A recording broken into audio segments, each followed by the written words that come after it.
El cuarto de Gabriel es un espacio que, en su solitaria quietud, parece ocultar mucho más de lo que revela a simple vista. Las paredes desprovistas de adornos guardan un silencio denso, como si se resistieran a romper la calma, a contar la verdad que permanece allí, oculta en las sombras de la habitación. La cama, hecha con una precisión inquietante, no muestra el rastro de una presencia reciente. Es un detalle tan pequeño, tan sutil, pero cargado de significado, que se convierte en la evidencia no dicha de lo que nunca debería haberse mencionado. María, de pie en el umbral, observa con una mezcla de desconcierto y amarga resignación. El cuarto de Gabriel se presenta ante ella como un espacio casi sacramental, ajeno a los caos y las urgencias de la vida cotidiana. No hay rastros de desorden de la humanidad más terrenal.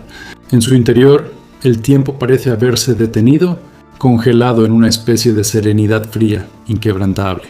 Gabriel nunca necesitaría arreglar su cama, porque la ausencia de un cuerpo, el vacío de la mañana, ya lo decía todo. La habitación, impecable, encierra una verdad que no es fácil de soportar, que no se puede negar. Una verdad que Andrés, de alguna manera, había ignorado, o tal vez por temor nunca había querido ver. Cuando María menciona esa pequeña observación, esa frase inconsciente que tiene el poder de desmoronar lo que queda de la frágil coraza de Andrés, el silencio entre ellos se hace espeso, casi insoportable.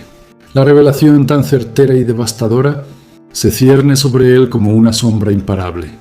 Es entonces cuando Andrés, incapaz de mirar más allá de su propia desesperación, comienza a comprender que su mundo, ese mundo que creía tener bajo control, se ha desmoronado. Ya no hay lugar para las mentiras, para los subterfugios. La verdad se ha colado en la conversación como un veneno lento, pero mortal. Y allí, en ese cuarto de Gabriel, en ese espacio donde no hay huellas de noches compartidas ni promesas rotas, Andrés finalmente entiende lo que ha estado ignorando, lo que María le ha estado diciendo, aunque sin palabras durante todo ese tiempo. Gabriel, el hombre que siempre había visto a la distancia, había sido el refugio de una verdad demasiado amarga para ser nombrada. La cama hecha de Gabriel no es solo un objeto, es un reflejo de lo que ya no hay, de lo que nunca fue, de lo que María ha encontrado en la fría distancia de sus noches sin él. Y Andrés, finalmente, se enfrenta a su propia soledad, a su propio fracaso. Irene, en ese instante frenético, apura cada movimiento con una urgencia que no deja espacio para explicaciones. Sus manos, que se mueven rápidamente entre la ropa y los objetos dispersos en su maleta, parecen intentar huir de algo más que de la casa. Parece que está escapando de su propia angustia. La puerta se abre de golpe y Digna, sorprendida, entra en la habitación.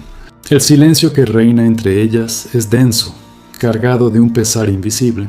Digna, con voz suave pero curiosa, pregunta si Pedro la acompañó. Pero Irene, sin mirarla directamente, responde en un tono frío y distante que no, que Pedro sigue atrapado en su trabajo, como siempre. La pregunta siguiente llega como una punzada en el aire. ¿A qué hora volverá? Irene, esquiva, no responde. Un ligero nerviosismo se apodera de ella, pero lo oculta tras una cortina de indiferencia.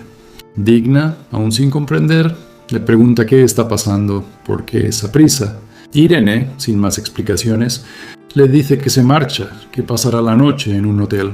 La sorpresa se refleja en el rostro de Digna, pero es solo el principio de lo que vendrá. ¿Tus cosas?, pregunta Digna, la confusión creciendo en su voz. Irene, sin dejar de empacar, responde, casi sin pensar, regresaré mañana por ellas. La frialdad de sus palabras hace que el aire se vuelva más espeso entre ellas. Digna, ya alarmada, no puede soportar el vacío de esas respuestas y exige saber qué está sucediendo. Irene finalmente se detiene. Suspira profundamente, como si estuviera luchando contra un torrente de emociones. Han pasado demasiadas cosas durante demasiado tiempo, dice, su voz quebrada, como si al decir esas palabras estuviera dejando escapar todo lo que había guardado en su interior. Un silencio pesado se posa sobre ellas, hasta que Irene lanza la última pieza del rompecabezas. José no se presentó a su cita con Cristina, y ahora ha desaparecido. No sé por qué, pero Pedro sí lo sabe. Él tiene que saberlo. Digna, atrapada entre la incredulidad y el miedo, le pregunta con voz temblorosa si está acusando a su hermano de ser responsable de la desaparición de José. ¿Qué tendría que ver Pedro en todo eso? Irene, con un destello de rabia contenida, le responde con una dureza imprevista. Pregúntale directamente a él, a ver si tiene el valor de contarte lo que nunca tuvo el valor de decirme a mí en toda mi vida. Y antes de que Digna pueda formular otra palabra, Irene lanza una última sentencia, como una daga afilada. Pedro y Damián no son tan diferentes. Esas palabras resuenan en el aire, llenas de un dolor antiguo, de secretos enterrados. Irene se va sin mirar atrás, dejando a Digna en una tormenta de pensamientos y preguntas sin respuestas.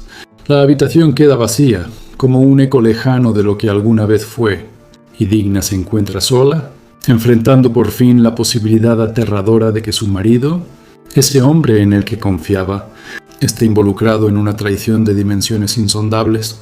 La partida de Irene no es solo una huida física, es la huida de una verdad insoportable, un quiebre irremediable en una relación que ya no tiene vuelta atrás.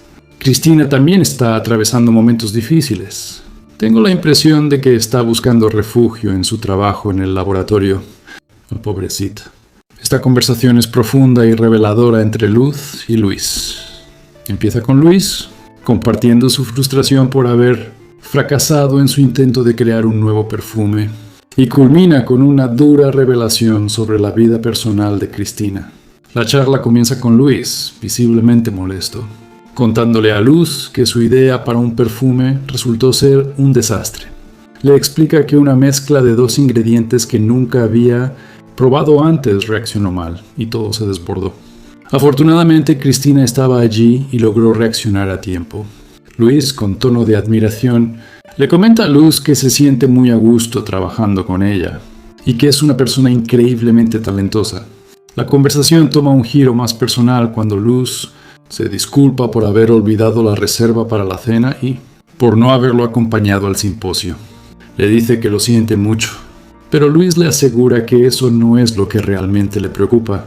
La tensión aumenta cuando Luis le confiesa a Luz que las cosas están siendo muy complicadas para él y para Cristina. Le explica que Cristina también está atravesando una situación difícil y que se está refugiando en el trabajo en el laboratorio. El momento culminante llega cuando Luz, con un tono empático, le dice a Luis que comprende lo duro que debe haber sido para Cristina descubrir quién es su verdadera madre. Luis, con la voz quebrada, le revela que si solo fuera eso, aún podría soportarlo, pero también ha descubierto quién es su padre. La conversación termina con Luz en estado de shock, incapaz de asimilar la noticia.